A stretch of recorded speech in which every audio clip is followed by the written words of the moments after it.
Okay, well, it's good to be back in Milwaukee. We had a wonderful evening last night. People are enthusiastic, and the road to the White House definitely runs through Milwaukee, and I'm honored to have the support of people here. I'm going to continue to remind people, go to iwillvote.com to know where you vote and how you can vote in terms of in-person and all of those other details that are very important to exercising the power of your vote in this very critical and important election. I also want to speak to the comments that have been recently made by the Speaker of the House. It is just further evidence of everything that I've actually been talking about for months now about Trump's intention to implement Project 2025. We have talked repeatedly, and the American people know what's in it.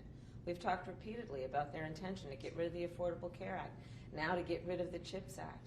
And let's talk about manufacturing, which is a critical issue for many of the states that will make the difference in this election. Donald Trump, when he was president, lost 200,000 manufacturing jobs. We have created over 700 new manufacturing jobs. It is my plan and intention to continue to invest in American manufacturing, the work being done by American workers, upholding and lifting up good union jobs, which are good paying jobs, and doing the work of investing in American industries, including our industries of the future. That is the way we are going to win the competition with China for the 21st century, and that is the kind of leadership that America deserves in their president. Madam President, Mary. Oh, sorry.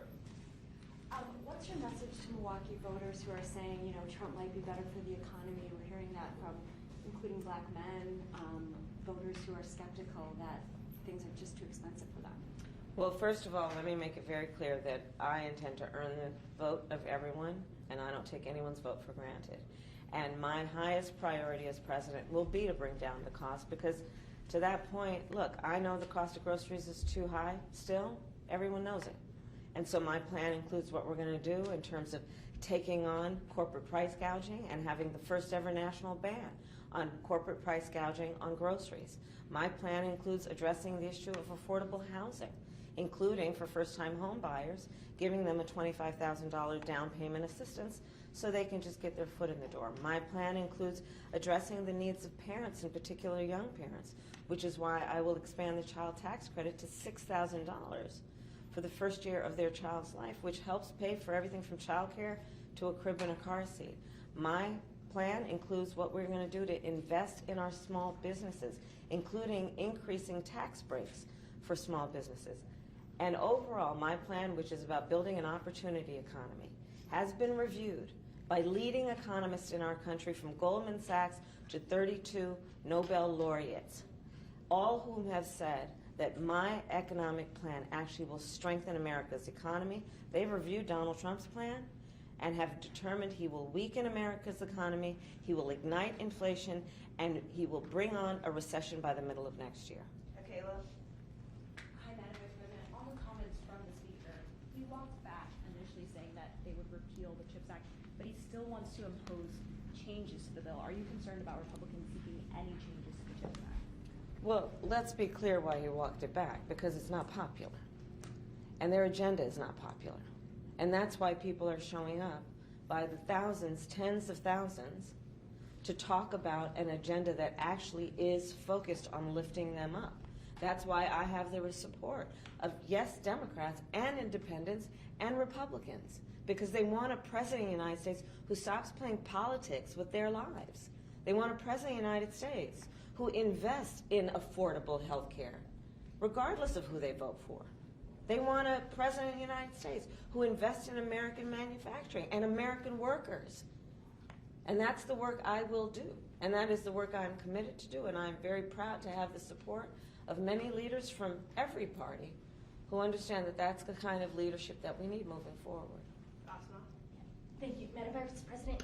I wanted to ask you about your day one agenda. I know you said the other day you talked about having an executive order that would eliminate college degrees for certain federal jobs. Yes. Can you tell us about some other day one priorities? Absolutely. Well, obviously there's more than one, yes. And one of them is going to be to submit basically a package of proposals that are about bringing down costs. So, for example, housing.